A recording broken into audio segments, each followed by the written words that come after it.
Hi guys, welcome to FCAT New Traders Orientation. So sa video na ito, isasagutin natin yung mga common questions nyo related sa copy trading. So make sure na mapanood mo yung video na to ng buo and maintindihan mo kasi before ka tanong, baka kasi masagot na dito. So make sure mo na tapusin hanggang dulo.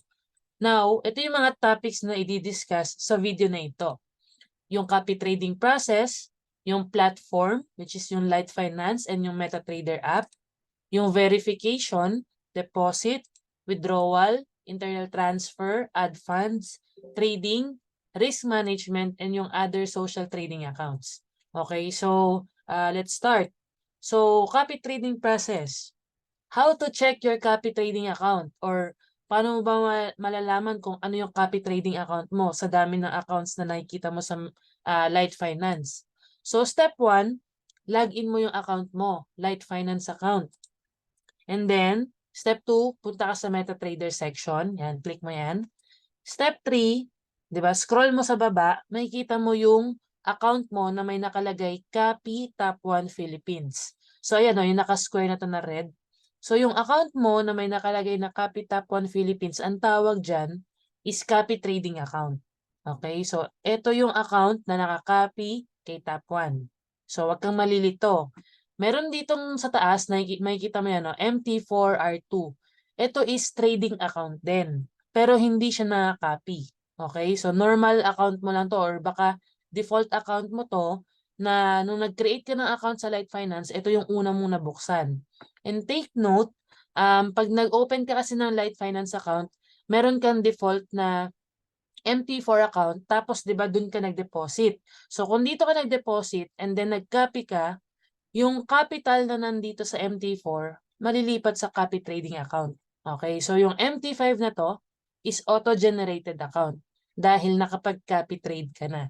Okay, so again, para malaman mo kung ano yung copy trading account mo, hanapin mo lang dito yung may nakalagay na Copy Top 1 Philippines. So ito yung iyong copy trading account. Okay, clear tayo dyan. And then, how to check if tama ang copy settings. So, since nakita mo na yung copy trading account mo, pwede mong i-check kung tama ba yung settings na nakalagay. Click mo tong Copy Top 1 Philippines. Ayan. Pwede mo i-click yan. And then, makikita mo yung copy settings kung naka full size ka ba or hindi. So, ang recommended na copy settings natin or yung copy type is full size copying 1:1. So, ito yung lagi naming ina-advise na settings pag magka-copy ka sa amin, lalo sa Top 1 Philippines. So, sa full size copying, ang ibig sabihin nito is kung ano yung lot size na ginamit ni Master Trader, yun din yung lot size na mabubuksan sa'yo. So, ang default na lot size or yung volume ng trade is 0.01. So, pwedeng mapapansin mo, majority ng mga trades mo naka 0.01.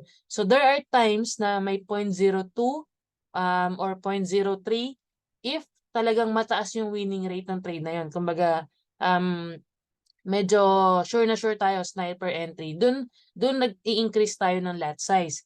That's why mahalaga na naka full size copying ka para kumbaga makuha mo rin yung benefit na pag nag 0.02 yung master trading account, yung account mo nakaganon din. Okay? So, yun siya, kaya siya full size. Ngayon, may mga times naman din na ang copy type is fixed size. Fixed size of lot. So, ito is, alam ko applicable to sa mga other social trading accounts natin. Si Top 1 Philippines, ang default na settings niya is itong full size copying. Yung other social trading accounts natin is ito. So, magdidepende siya sa capital mo. And tsaka na natin to i-discuss kapag ang ika-copy mo is yung other social trading account. But for now, we're referring to Top 1 Philippines na copy trading account. So, full size ang gagamitin natin. Now, do not click yung stop copy. Okay? So, do not stop copy. Ito, nakikita mo na to. Huwag mo i-click yung stop na yan, regardless, no? Bakit? Kasi pwedeng ma-close yung mga open trades which may result to loss. Kumbaga, ikaw, binabantayan mo yung account mo, tapos nakikita mo may negative, ganyan. Hindi mo alam no, may ano siya, hindi mo nakikita yung actual trades kasi dito ka lang nakatingin. That's why, pag nag-copy trade ka, di ba, mini-mention namin na i-login mo sa MetaTrader 5 yung copy trading account mo so that makikita mo yung mga actual trades, actual profit and loss. Sa Light Finance kasi, hindi mo makikita ng maayos yung mga trades. 'Di ba? Eh kaso nagpanic ka, kinlik mo yung stop, hindi mo alam, open trades pala yung mga nandun, tapos nag-profit ka naman, eh dahil kinlik mo yung stop, ma-close tuloy yung mga open trades na hindi pa kailangan i-close. 'Di ba? So, ang mangyayari din yan is automatic, madedetach yung account mo sa pagkaka-copy. Okay? Eh, hindi ka marunong eh. So, ibig sabihin ko, wag mo i-click, 'di ba? Lalo kung hindi ka sure kung ano tong kiniklik mo. So again, once na mag-copy ka, wag mo i-click yung stop. Okay? And make sure i-login mo sa MetaTrader 5 yung copy trading account mo. Now, once na nakapag-copy ka na, automated na yung trading. Ibig sabihin, no need mag-copy every day. Automatic nakasync na yung account mo once nag-copy ka na. Kasi others, nalilito na akala nila everyday nilang gagawin, mag-copy. Diba? Everyday nilang gagawin, stop, copy. Hindi siya ganon. So, once na nakapag-copy ka na, kung ano lang yung instructions, yun lang. And then, again, do not click or do not stop copy. Okay? So, hindi rin dito natin minomonitor yung mga trades. So, mamaya explain ko sa iyo. So, ito na. Dito na tayo sa platform. 'Di ba? Yung Light Finance at MetaTrader. So, unahin natin si Light Finance. So, para mas maintindihan mo, bigyan kita ng high level na knowledge about dito sa Forex. No? So, ito yung mga participants sa Forex trading or sa Forex market. So, syempre, unang-unang mga pa-participate sa trading in terms of Forex is yung mga central banks, di ba? So, central banks natin ng ibang bansa all over the world. And also, yung mga local and international banks. Siyempre, yung mga hedge funds, investment funds, mga financial institutions, nagpa-participate din yan sa Forex trading. And also, yung mga tinatawag nating brokers. Okay, so before, sila lang yung participants ng Forex market. But, nagkaroon ng chance na tayo as normal na individual, ang tawag sa atin mga retail traders, is pinayagan na tayo mag-participate sa forex market. Kasi before, mga malalaking institutions lang. Now, tayo, 'di ba? Pwede na tayong mag-participate sa forex trading by dapat dadaan ka sa broker. Kumbaga, mag-open ka ng trading account sa broker. Which is, yung broker natin is si Light Finance. 'Di ba? To be able na makapag-participate sa forex trading. Okay, kasi para ma-answer yung question mo na ano ba si Light Finance, bakit yan yung broker natin, etc. So, ito yung reason doon. So, hindi ka makakapag-participate sa forex trading nang wala kang broker. Okay, so ang ating partner broker is si Light Finance. Okay, so actually na yan, no, naka 18 years na nga siya sa market. Now, ito yung ating partner broker and 18 years na siya sa forex industry. So imagine mo, sobrang tagal niya na sa kumbaga sa forex and talagang reliable yung broker na to. Syempre, regulated tsaka licensed broker, no? So be careful sa mga brokers na makikita mo online. Meron tayong tinatawag na mga fly-by-night na mga company or na mga brokers wherein good for 3 months lang sila andyan, then after that, wala na sila. So make sure na yung mga brokers na sinasalihan mo is yung mga regulated and licensed and talagang may may name na, 'di ba, sa industry. And sa Light Finance, again, dito ka mag-create ng account mo for forex trading. Dito ka rin magde-deposit ng funds mo and dito ka rin mag-withdraw. So, to access yung website, yung iba gumagamit ng Light Finance app, 'di ba?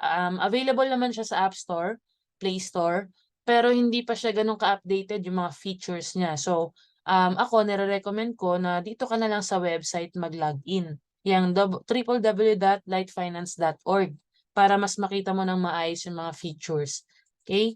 So, yan yung Light Finance. Now, pag nakagawa ka ng account, ito yung makikita mo, yung profile mo, yan, yung verification ng accounts mo. And mamaya, explain ko tong verification na to na part, no? And, yeah, kung tinatanong mo kung safe ba yung pera mo sa Light Finance, definitely yes, no? talagang maganda rin yung kanilang in terms of security, meron silang 3-factor authentication. So pwede kang mag-enable nitong Google na to, authentication mo. Pwedeng SMS. So every time na magla-login ka, magpapadala muna ng code sa Google, magsisend muna ng code sa text, magsisend muna ng code sa email. So pwede mong i-on to, 'di ba? Kung talagang may kaba ka o kaya na-scam ka na before sa mga websites na mga nasalihan mo. So ako, personally naka-disable tong tatlo kasi ang hirap every time magla-login ako, ang daming code.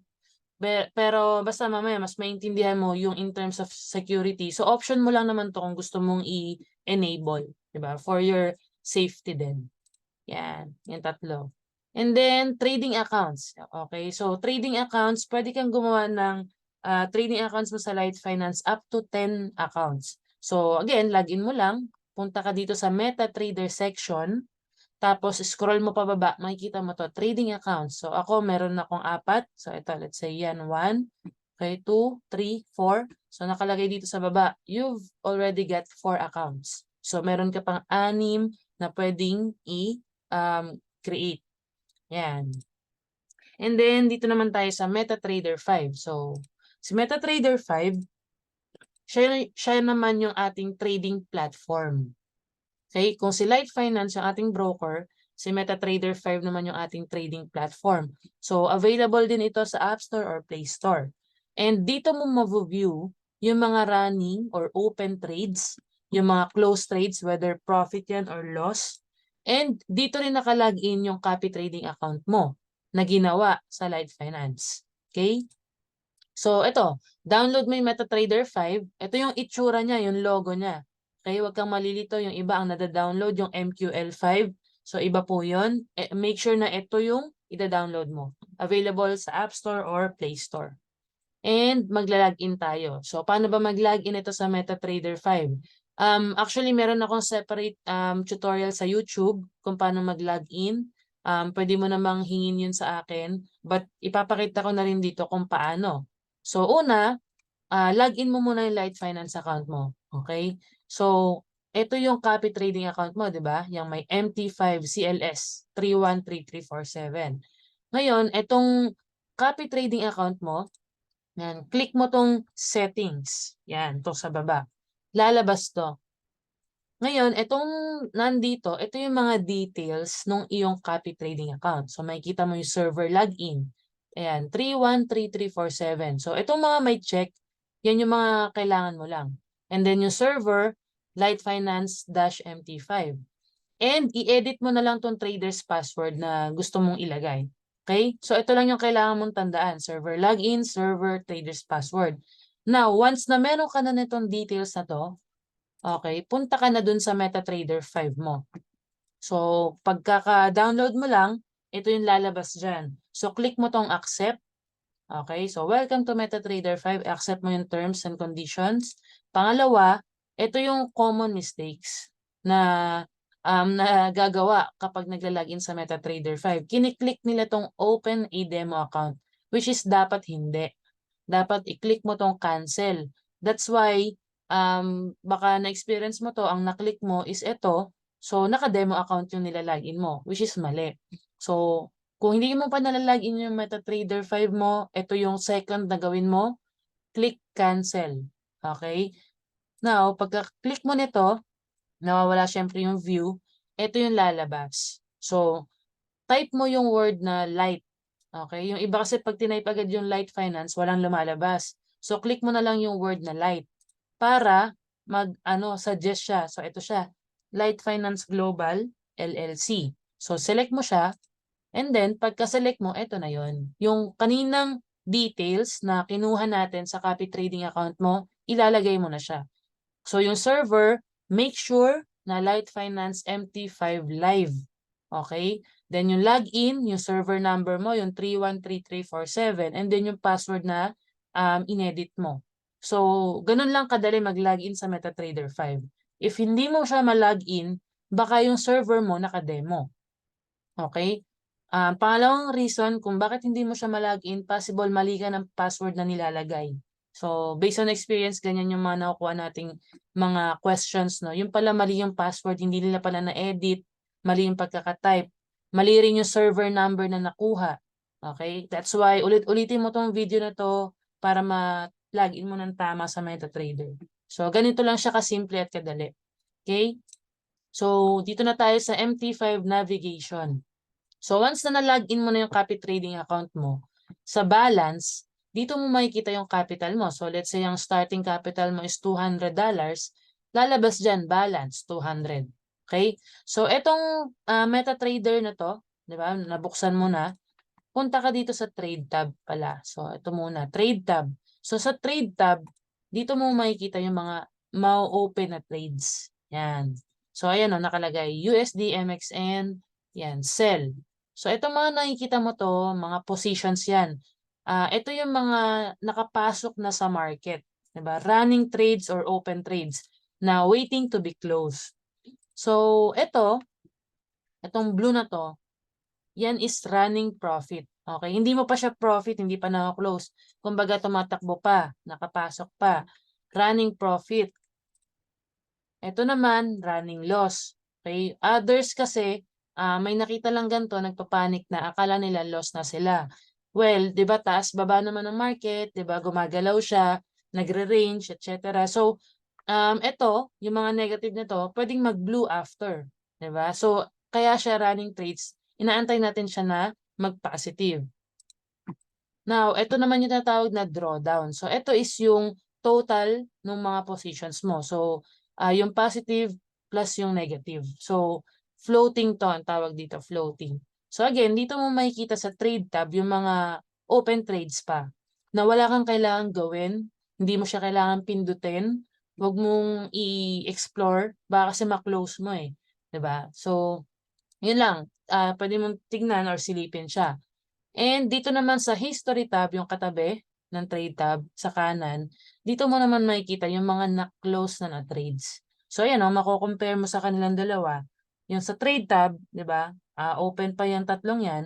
Yung nasa history tab, ito na yung mga na-close isa-isa. Okay? So makikita mo rin diyan yung total na naging profit.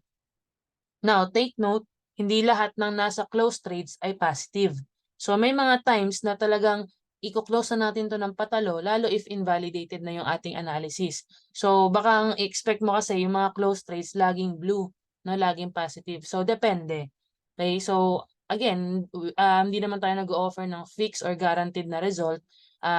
Sa trading, 'di ba? Depende sa magiging result ng ating analysis yung magiging profit natin. Pwedeng maliit, pwedeng malaki, pwedeng zero, pwedeng negative. So, depende. And again, past performances will not guarantee yung future na results natin. Okay? So, now, dito rin mo makikita yung calendar. So, pwede mo i-check yung naging profit mo today or last week, last month, or pwede mo i-custom kung anong gusto mong range. So, ito lang naman yung kailangan mong tignan sa MT5, 'di ba? Check mo lang yung history tab mo kung nag-profit ka na ba. Sa trade tab, pwede mo silipin pero huwag mong galawin. Okay? So, yun lang. Dito mo makikita yung mga actual trades, actual profit and actual loss. So, ulitin ko, 'di ba? Kahit na ilang beses ko na nasabi, yung iba sa Light Finance pa rin tumitingin, yung mga open trades doon, yung balance doon, iba yung nire-reflect ng Light Finance sa MetaTrader. That's why we always advise na dito ka tumingin in terms of trading. Kasi meron din sa Light Finance app mo, makikita mo rin naman yung mga trades, pero yung nire-reflect niya na balance, iba. Okay, so ang explanation doon is because yung balance na pinapakita niya is kasama yung mga open trades. Diba? Yun yung computation doon. So para hindi ka na maguluhan, dito ka na lang tumingin. So, yun.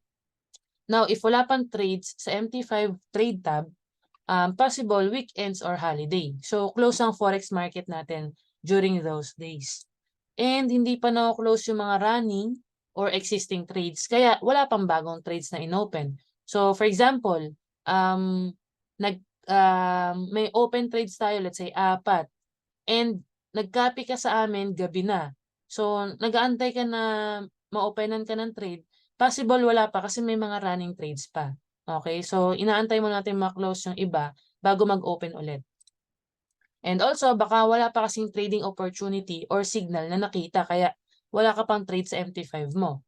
Possible din wala pang trading volume sa market, 'di ba? So usually kasi pag umaga wala pang ganung galaw yung market. Tanghali wala pa. Madalas nag-i-start na magkaroon ng volatility or volume sa market around 4 PM hanggang gabi. Okay? Kaya pag umaga, expect mo na wala ka pang makikita mga trades masyado. Possible din na kaya ka walang makitang trades sa MT5 trade tab is because nandun na sa history tab. 'Di ba? Yung iba kasi ganun eh. Hindi daw sila na-openan ng trades pero pag check na history tab, andun na lahat close trades na maagang kumota. Okay? So check mo rin. And pwede rin na baka mali ka na server na na-login, baka naka-demo ka. Okay? So again, make sure na makapag-login ka ng tama sa MT5. So, meron po ba akong kailangan pindutin dito? Yun nga, sa na-mention ko, all you have to do is i-monitor mo lang talaga yung trading result. Since copy trading po ito, ibig sabihin, naka-copy or naka-sync yung account mo sa master trader. So, yung master trader account, if mag-close siya, automatic mag-close yung account mo, yung trades mo. Kung mag-profit siya, profit ka rin. Kung loss siya, loss din ikaw. So, again, wala kang kailangang gawin. Literal talaga, imo-monitor mo lang yung magiging result ng trades. And withdrawin mo kung mag-profit. Okay, yun lang talaga. Wala kang kailangang i-stop, copy, i-close na mga portfolio or mga trades. 'Di ba? Kasi ang mahirap niyan is pag napakialaman yung mga trades natin na hindi naman dapat na mapindot. So again, wala kang kailangang pindutin sa mga open trades. So, just to differentiate yung dalawa, Light Finance and MetaTrader 5, para lang hindi ka ma-confuse. So, sa Light Finance, dito tayo nagre-register para makapag-create ka ng broker's account. And dito ka rin gagawa ng trading accounts mo, so up to 10. Dito ka rin magde-deposit and dito ka rin mag-withdraw. And dito ka rin pwedeng mag-add ng funds. Sa MetaTrader 5, dito mo naman ilalagin yung trading account na nagawa mo dito sa Light Finance. Okay? And you will need yung mga login details na to na nabanggit ko, yung server login, tsaka password. And dito rin mo ma-view yung mga open trades or mga running trades. Okay? So, yun yung difference nilang dalawa. Kaya wag ka nang malito kung saan ka titingin, saan ka pupunta, saan ka magde-deposit and everything. So, ayan yung difference nila.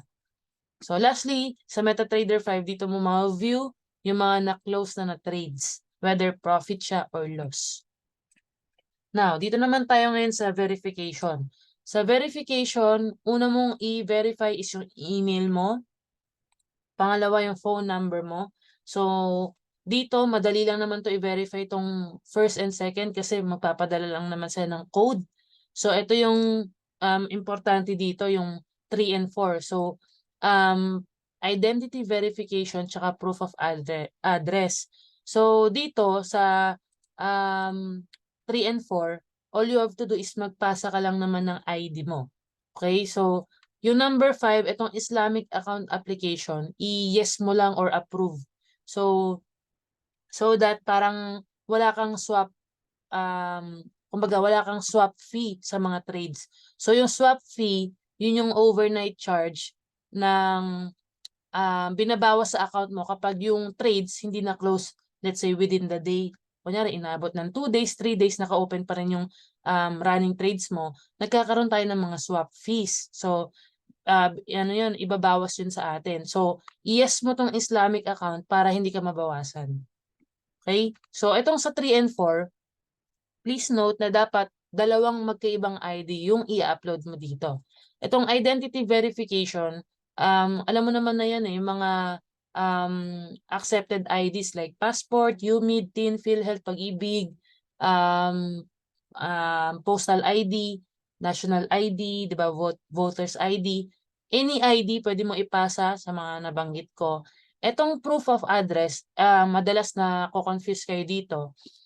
Not necessarily kailangan bank statement, credit card statement kasi hindi naman lahat may ganon, 'di ba? So sa proof of address is any ID na may address. So for example, yung identity verification, ipasa mo dito is passport mo. wala namang address sa passport, 'di ba? So, yun yung ilagay mo dito. Tapos sa proof of address, ang ilagay mo yung driver's license mo or UMID or TIN, 'di ba? Ngayon, kung wala pa rin talagang any ID na may address, kuha ka na lang ng barangay clearance kasi yun yung pinakamadali. Ngayon, kung nasa abroad ka, tapos may mga ganun kasing case yung nasa abroad pero wala talagang Philippine issued ID, pagawa ka na ng account sa sa kamag-anak mo dito. Kasi hindi talaga tatanggapin yung mga foreign issued IDs talaga. So, yun lang yung option mo. Okay? So now, ito yung mga reasons bakit hindi approve yung ID mo. Let's say nag-upload ka nito sa account mo. Number one, possible crop yung edges ng pagkaka-picture mo or blurred. Ibig sabihin nung crop yung edges, baka putol yung pagkaka-picture mo, ang nasama mo lang yung mukha mo tsaka yung konting detail. So, make sure na clear yung pagkaka-picture mo. Kitang-kita buo yung ID, hindi rin blurred. Pangalawa, baka kasi expired. Kasi may ganyan, no? Nagagalit siya, hindi daw tinanggap, pero hindi niya napansin, expired pala yung driver's license niya. So, yan, expired siguro yung ID, kaya hindi tinanggap. Pangatlo, yun nga, hindi Philippine issued ID yung ginamit mo. So, hindi talaga i-accept yan. Pang-apat, eto, common talaga reasons to. Pwedeng hindi kasi match yung details mo sa profile and sa ID mo. Number one example dyan is yung sa address. So, kunyari, ang nilagay mong address, taga-Taguig ka, nilagay mo yung address mo sa Taguig. Yun yung present address mo ngayon. Tapos yung ID mo, ang pinasa mo is yung Kainta, 'di ba? Like yung issued ID mo na UMID tapos ang address Kainta, pero ang nilagay mo sa profile mo is yung present address mo sa Taguig. So, syempre yung magve-verify niyan is makikitang hindi match yung address mo. That's why kung ano yung address mo sa ID, yun na lang ilagay mo sa proof of sa details mo sa address. Okay, make sure mo na pareho sila ng info or ng details para ma-approve. And also, Light Finance will send you an email for reasons bakit hindi tinanggap yung pinasa mo. So, pag nakalagay dito is parang, ano yun, hindi siya approve or parang declined ba yung nakalagay dito, punta ka sa email mo, nag-email sila kung bakit. So, yun, gawan mo na lang ng paraan kung ano yung reason na nakalagay. And ito yung mga accepted IDs, pwede mong screenshot to or picturean for your reference. Okay. And then deposit. So sa deposit, again, 'di ba, pwede kang gumawa up to 10 trading accounts. So pwedeng yung isa nakaka-copy kay Top 1, yung isa gusto mong pang manual trading, yung isa gusto mong pang copy trade sa other FCAT social trading accounts. So pwede kang mag-deposit ng account mo. All you have to do is click mo lang tong settings, yan. Kung saan account mo gustong pumasok yung pera. So kung let's say dito sa 322421, dito ka mag-click sa settings na to. Kung dito naman sa account na to, yung 358,151, yan yung gusto mo lagyan ng funds, dito ka sa settings mag-click, yung sa baba niya. So pag na-click mo na yan, lalabas to, for example, and then click mo lang tong deposit. And then the usual deposit, kung paano ka nakapag-deposit, alam mo naman na yan. So, ganun lang. And ito yung popular methods, no, for deposit natin. So, ito yung recent changes sa bank transfer instant. Ang minimum niya na is 2,800 pesos na lang. Okay, yan na yung ginagamit natin. And real time yung credit ng funds sa account mo. So, sa bank transfer instant, andito yung mga online banking, GCash, Maya, 'di ba? So, actually madaling gamitin tong bank transfer instant. And yun, 2,800 na lang siya. Yung pinakamababang pwede mong i-deposit. Sa local deposit naman, Monday to Friday lang siya open, yung operating hours niya, from 9 a.m. to 6 p.m. lang. And minimum deposit na dito is 5,600. So, isa-suggest ko, if mag-deposit ka, dito ka na sa bank transfer instant na method. Meron din tayong for crypto, yung TRC20. So, pwede kang gumamit ng crypto for deposit. Yung, if ang wallet mo is Trust Wallet or Binance or MetaMask, pwede basta TRC20 yung gagamitin mo. O minimum deposit dito is $10. And itong bank transfer help to pay. So, dito, pwede mong gawin dito is i-login mo lang yung mga ano mo. Ang alam ko, Security Bank, RCBC, tsaka BPI, and Metrobank, pwede mong gamitin for help to pay. And minimum deposit is 500. Hindi ko sure kung parang 1 to 2 days yung credit ng funds dito sa help to pay. So, I suggest dito ka na sa bank transfer instant para real time yung credit ng funds sa account mo. And ayan, kung gusto mo makita yung ibang methods for deposit, so yan, click mo lang per tab, yan, kung ano yung option na available sa'yo. Okay, internal transfer.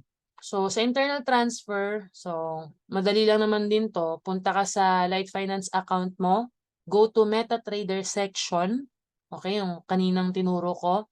And then, baba mong konti, makikita mo itong nakalagay, internal transfer. Okay, so, number 1, para saan ba yung internal transfer? So, yan yung ginagawa mo. Let's say, gusto mong ilipat yung naging profit mo for the week. Okay, so pwede mong i-internal transfer. Tatanggalin mo na yung profit dun sa total balance ng copy trading account mo. Tatabi mo na. So pwede mo siyang gawin, okay? So internal transfer. So itong nakalagay dito from the account. So ano tong from the account? Ang isa-select mo dito is yung MT5 account mo or yung copy trading account mo. Kasi dyan mo kukunin yung ita-transfer mo. So yan yung source. And then dito sa amount, yung amount na gusto mong i-transfer. And then itong into the account, dyan mo iipunin or ilalagay yung amount na ita-transfer mo from MT5. So make sure na yung MT4 account na yan is yung account na walang nakakopy. Like this one, ito sa baba. Okay? So kanina, di ba, na-explain ko yung itsura ng copy trading account. So may nakalagay doon, copy top 1 Philippines. So ibig sabihin nun, tumataas bumababa yung balance nun kasi nakakopy nga siya. So itong isa na to, yung MT4, okay, pwede kang maglagay ng mga funds dyan at walang gagalaw. Kumbaga, dyan mo lang iipunin. Okay? So the reason then kung bakit iniipon natin yung mga profit dito is because pag everyday ka magwi-withdraw, di ba? Let's say, pwede naman kasi yun diretso mo na withdraw yung profit everyday. Ang sayang kasi yung charge, yung withdrawal fee. So, kung di mo pa naman kailangan ng $10, di ba, everyday, ipunin mo na lang dito. And then, isang withdraw ka na lang every week, every month, depende sa'yo. Okay? So, ganun siya. And you can transfer yung profit mo every day or every week or every month. Okay? So, ito, para example. So, let's say ito yung iyong copy trading account, yung MT5 mo. Okay? Now, may kita kang balance dyan na 363.67. So, let's say yan yung, kumbaga, total balance mo na. Pero ang starting capital mo is 300 lang naman talaga. Ibig sabihin, yung 63.67 is yung naging profit mo. So, yung 63 na yan yung pwede mong tanggalin or i-internal transfer papunta dun sa MT4 account. Okay? So, ganun lang siya kasimple. And make sure na kung mag-internal transfer ka, walang open trades. Okay? Kumbaga clear trades tayo. So, maganda gawin mo siya weekends or siguro bago ka matulog ng Friday. Para wala tayong trades na nakabukas. Diba? Walang maapektuhan. So, ganun yung gawin mo. Okay? Now, withdrawal. So, after mo mag-internal transfer, paano ba mag-withdraw? Okay, so let's say, ayan, dito ka na gano'n, tawag dito mo nilagay lahat ng pera mo, gusto mong withdrawin, okay, click mo lang tong settings. Okay, settings. Ngayon, click mo tong withdrawal. Okay, tapos lalabas to. Ngayon, kung ano yung, tawag dito, kung ano yung method nung nag-deposit ka, yun din yung method pag magwi-withdraw ka.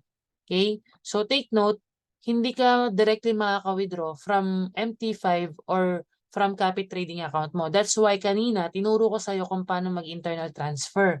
Kasi dito, 'di ba, makikita mo dito nakalagay available for withdrawal.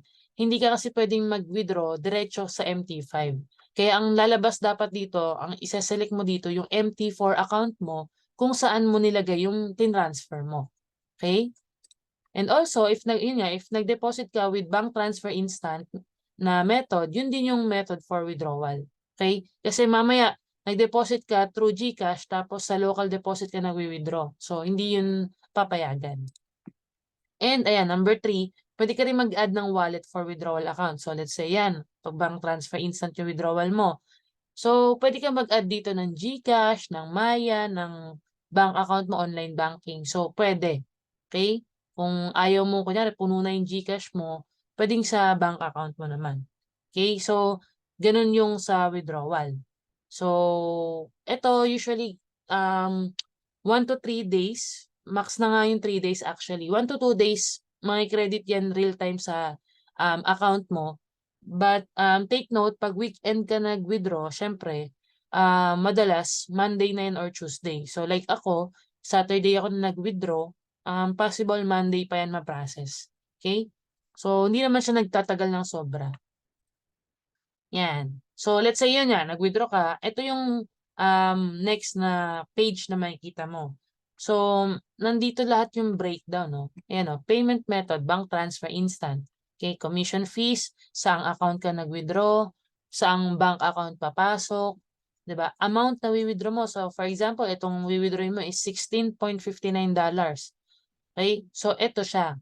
Ito yung gross. So, 925. And then, yung commission amount or kumbaga yung commission fees sa withdrawal is 152.96. So, ito na yung net na marireceive mo, 772. So, take note, maliit lang yung charge natin. 'Di ba? Yung iba kasi ang OA, yun yung mga 10,000 yung withdrawal fee, 50,000, yun yung mga scam websites, mga phishing website. So, ito, malalaman mo agad kapag legit yung broker, commission fees pa lang, yung tamang commission fees lang. That's why, sinasabi ko rin pala kanina sa inyo na mahirap pag everyday kayo nagwi-withdraw kasi everyday kayo mababawasan ng mga commission fees na to. Instead na ipunin mo sa MT4 tapos isang withdraw ka ng malaki. Okay? Ngayon, pag itong page na to, so magpapadala ng code una sa cellphone number mo within 1 minute. So, ayan. Maandar siya.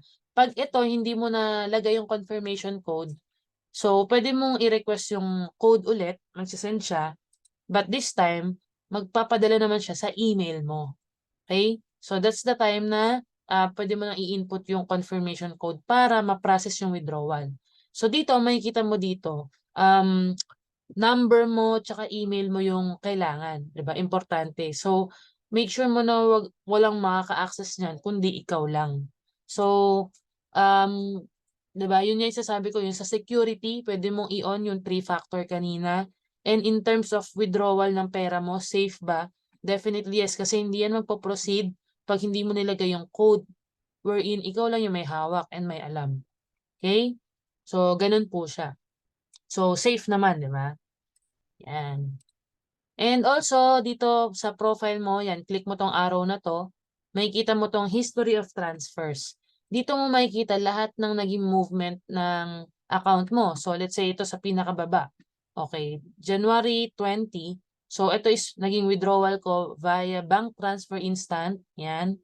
And then, January 22, ayan, may internal transfer ako. Makikita mo rin yung amount. The next day, nakita mo, nag-withdraw ko. The next day, nag-withdraw. Ako, nag-withdraw. Yan. So, itong January 27, makikita mo dito, yung withdrawal ko nakalagay in process. So, today is Saturday. Yun yung na-mention ko kanina na hindi ito process ng same day dahil nga weekend. So, possible Monday pa ito ma-credit sa akin. So, ganun lang siya. Okay? So, dito mo makikita yan. Tulad yan. May internal transfer from MT5 going to MT4. Makikita mo. Okay? So, lahat ng movement nandito sa history of transfers kung gusto mong i-check yung sayo. So, ayun. Ganun siya. And then, how to add funds. Okay. So, let's say, ito yung copy trading account mo. So, may mga cases na, Coach, paano po ba mag-add ng funds? Gusto kong lakihan yung capital ko sa copy trading. So, pinakamadaling way is, pumunta ka na diretso sa copy trading account mo. Ayan o, yung nakalagay na Copy Tap on Philippines, click mo yung settings, and then, click mo yung deposit. So, gawin mo lang bank transfer instant and then automatic ma-add na yung funds dito sa total balance mo or sa total na assets mo. So, ganun lang siya kadali mag-add funds. Diretso na siya sa copy trading account mo. No need na i-internal transfer. Okay? Now, pag-usapan natin about trading. So, ito yung mga common questions din na na-receive natin. So, bakit walang trade during Saturday and Sunday? So, close po yung forex market during weekends and major holidays. So, si forex market, open siya 24 hours, Monday to Friday. Si crypto, open siya 24 hours, Monday to Sunday. So, ito is crypto, yung mga Bitcoin, Ethereum, yan. So, sometimes, diba, pag may magandang trading opportunity, baka na-experience mo, Saturday may makikita kang trade ng crypto. That means si master trader is nag-open na trade sa Bitcoin. Like ngayon, pwede mo i-check yung account mo. So, yan. Nag-open tayo ng trade today and na-close na rin siya. So, ito is madalang lang natin gawin. Hindi tayo nagta-trade ng Saturday, Sunday ng regularly unless talaga good to take yung trade na yon. But ito yung i-expect mo, Monday to Friday talaga, may trades tayo. Okay? Now, tuwing kailan po nag-open ng trades? Okay. Yung trades will depend on market condition. If may volatility or volume sa market. Ibig sabihin nun, hindi naman tayo basta papasok ng trade kung walang movement or walang volume pa. Let's say, umagang-umaga, wala pang ganun ka-active na mga traders, diba, mga institutions, ba't naman tayo mag-open ng trade? So, dun tayo nag-open sa mga times na volatile siya, like 4 p.m. hanggang gabi. Okay? And also kung meron ding good trading opportunity to take.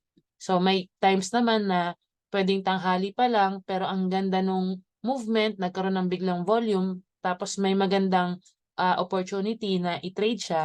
So nag-open tayo ng trade. So ito, hindi mo na ito poproblemahin. Kasi since nakaka-copy trade ka, di ba? Hayaan mo si master trader yung mag-trade. Okay? So, kumbaga, basta hayaan mo siya kung kailan siya magte-trade. All you have to do is i-monitor mo na lang kung nakamagkano ka within the day, kung profit ba or loss yung naging trading result. Okay? So, wag mo ring bantayan ng mayat maya yung MT5 mo kasi may stress ka lang, tsaka ang purpose nga kaya ka nag-copy trade is para kumita ka habang ginagawa mo yung ibang bagay. So, may stress ka lang kung tinititigan mo yung chart mo or yung mga trades mo and hayaan mo na lang si master trader yung mag-close ng mga trades. Okay? Now, pwede ko ba i-close yung trade if profit na? So, ang answer dyan is yes. Pwede mo i-manual close yung trade kung marunong ka. But take note that it can affect also yung trading result since some trades are pwedeng i-break even. So, ganito siya. Let's say ito yung copy trading account mo and let's say ikaw yung nagtatanong kung pwede mong i-close. Ngayon, may nakita kang dalawang trade. So, yung isa, negative 3 USD, yung isa, positive $2. Okay? So, ang tanong mo, pwede bang i-close itong profit na trade, itong blue? The answer is yes, pwede naman. Pero ito yung tignan mong scenario. So, let's say, kinuha mo na itong $2. So, syempre, sa history tab mo, makikita mo $2. Okay? Nag-positive $2 yung profit mo. Sa master trader account, so syempre, may iwan sa'yo yung negative 3, di ba? So si master trader, meron din siyang negative 3. Ngayon, si Euro USD na to, yung kinlose mo na $2, paano kung pagka-close mo ng $2, biglang nag-$4 yung sa master trader account. So, ngayon, si master trader, let's say, kinlose niya to, itong positive 4, and then yung negative 3. So, automatic, itong natirang mong trade na close na rin. So, ito yung magiging trading result niyan. Nung una, positive 2 ka, kaso kinlose na to yung, kinlose ni master trader yung kanyang negative $3, ikaw, ang net mo is negative 1. Si master trader account and the rest ng mga copiers na hindi nakailam ng trades is positive $1. Okay, so nagigets mo yung difference kapag kinuha mo agad yung profit. So, ganun siya. Okay?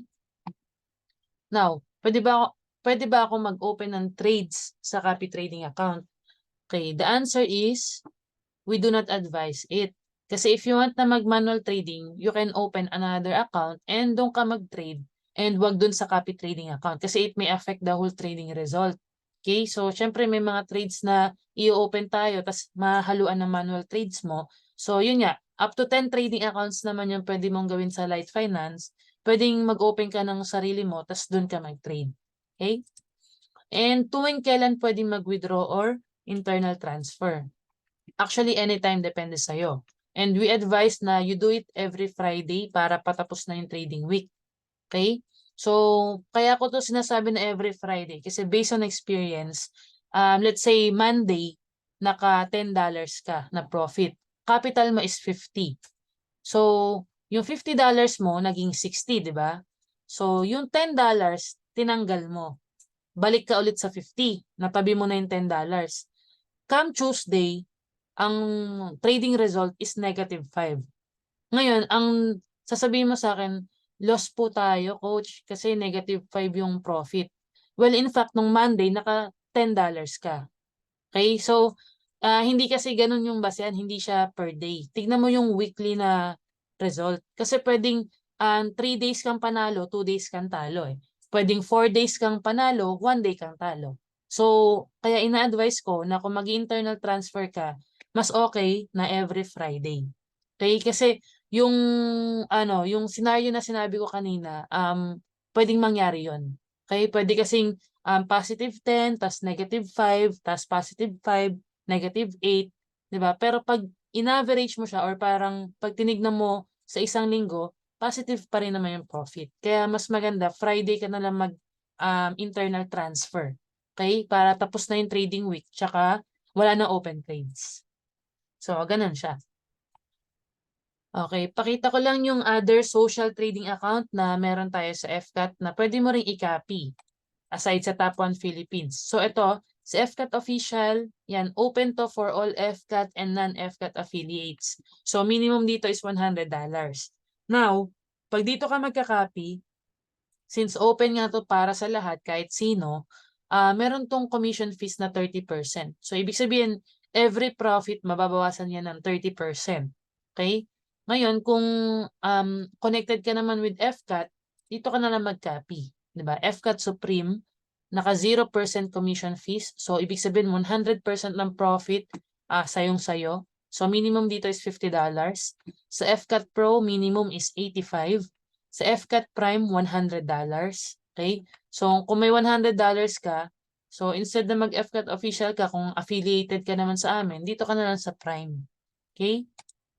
Also, ito, FCAT Hybrid, $200 sa minimum. Dito is 300. Dito is 500 sa VIP and Premium. Okay? And ito, very recent lang.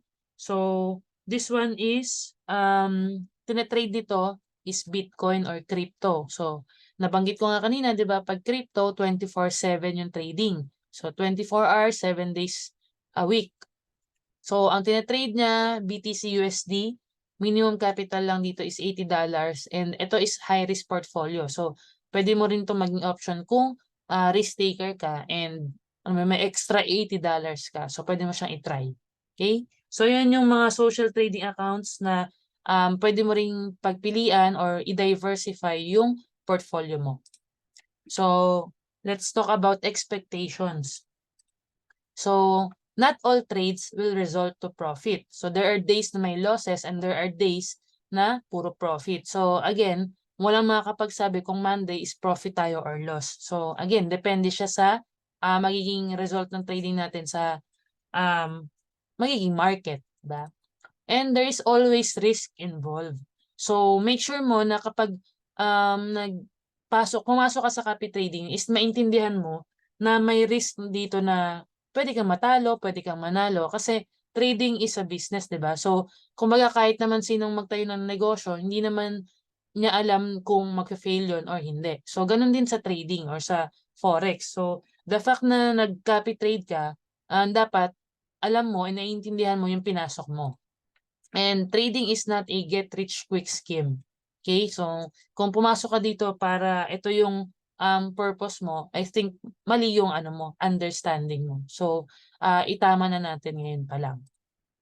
So, master trader gives his or her best to grow your account, but please manage expectations that results may not be favorable. Diba? Yan na yung worst case. Kasi there are times na talagang may invalidate yung mga technical analysis. Kahit anong tama pa, anong drawing mo sa mga chart and everything, kahit anong majority nyo lahat kayong mga traders is pare-pareho kay analysis, there are times na may invalidate talaga yan ng market. Okay?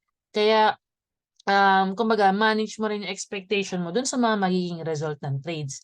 And imagine mo, kumbaga dapat naiintindihan mo na since copy trading to, kung loss ka, loss din yung master trading account. Okay? So kung nag-profit ka, profit din siya. Ngayon, like ko nga binabanggit, wala namang master trader na gusto niyang ipatalo yung account niya. It means, ang goal niya is mapalaki or mapag-grow yung account niya, personal account niya. Siyempre, may pera siya dun eh. So, yun din yung goal niya para sa'yo. Diba? Kaya, dapat maintindihan mo na isa lang tayo ng goal dito. Okay? And also, FCAT is optimizing strategies and techniques in trading to achieve yung 100% return in 1 month or yung 5% per day. So, syempre, best effort na mabigay natin yung 5% per day. Ba? And again, only invest the money that you can afford to lose. Huwag kang i-invest dito or magka-copy trade na yung pera is pinangutang mo pa or last money mo or 13th month pay mo na pang bibili mo sana ng mas magandang bagay or mas makakatulong sa'yo. So, wag ganon. Ang i-invest mo lang dito is yung sobrang pera mo. Okay? Yung pera na pag nasunog, hindi masakit. 'Di ba? Wag din yung pera na yung pinagkahirap-hirapan mong ipunan tapos binuhos mo dito. So, wag ganon. 'Di ba? So, kung wala kang pera, gagawa mo pa ng paraan para mag-copy trade. So, wag ka na lang tumuloy. Okay? Mag-ano ka na lang, magtrabaho ka na lang ng mabuti and pag nakaipon ka, may sobra ka, tsaka ka mag-copy trade. Okay? Now, managing risk. So, importante, nabanggit ko nga sa inyo na trading, high risk, high reward siya. So, talagang may risk involved. But there are two ways para ma-manage mo yung risk sa trading. First is yung withdraw profit regularly. So, hindi naman tayo literal na kailangan mo siyang withdrawin, di ba? Pwede mong i-internal transfer regularly. And then, withdraw mo one time kung kailangan mo na or kung hindi pa, iwan mo lang dun sa MT4 na walang nakaka-copy. So, ito yung isa sa way para ma-manage yung risk. Kumbaga, every week, natatanggal mo na yung profit na natatanggal until such time na hindi mo namamalayan yung mga na-internal transfer mo, halos ROI ka na. 'Di ba? Kumbaga, kung $50 ang capital mo, tapos after a month, yung na-internal transfer mo is $50 na rin, ibig sabihin yung copy trading account mo, risk-free na siya. Nakuha mo na ng 100% yung capital mo. Okay, so kung masunog man yung copy trading account mo, worst case, okay lang kasi natanggal mo na yung mga profit. 'Di ba? So, yan yung isa sa way para ma-manage mo yung risk. Isa. Meron pang pangalawa. Okay? So, maganda to, combination tong dalawang to. Ito yung dapat mong ginagawa. Pangalawa is diversify your portfolio. So, kung meron kang $500, wag mong ilagay sa isang trading account lang. Maganda is hati-hatiin mo siya. That's why pinakita ko sa'yo yung mga social trading accounts kung saan pwede mong i-diversify yung pera mo. 'Di ba? Sabi nga, rule of investing, don't put all your eggs in one basket. So, basic naman yun. Wag mong ilagay lahat sa isa. 'Di ba? Kasi pag na-loss yan, lahat yan loss na. So, ang gawin mo, hati-hatiin mo siya or i-distribute mo siya. In that way, ma-minimize mo yung risk sa trading. So, yan lang yung two ways na sundin mo. Okay? So, this is FCAT. Actually, done na tayo sa ating new traders orientation. So, disclaimer lang, Forex is a high-risk, high-reward business. Only invest the money that you can afford to lose. Okay? So, kung may questions ka na hindi nasagot dito, that's the time na mas maganda na magtanong ka sa amin or sa akin or kahit ka na admin sa TikTok, sa Telegram. And please beware na makipag-transact sa mga poster accounts, sa mga scammers. Always i-verify kung yung kausap mo is yung TikTok account namin with 30,000 plus followers. If yung Telegram account namin is yung ba talaga yung kausap mo, yung 2,000 members, 'di ba? So, um, kumbaga conduct your due diligence bago makipag-transact and everything, especially about pera.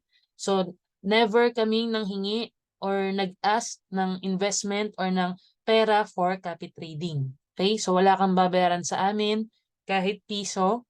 Okay? Wala rin kaming mga profit sharing dito. 100% ng profit sa copiers na pupunta. And FCAT copy trading is for free and pwede mong i-share sa iba. So, yun lang. That's it. And thank you for listening sa training na to. So, God bless. Yun lang. Bye.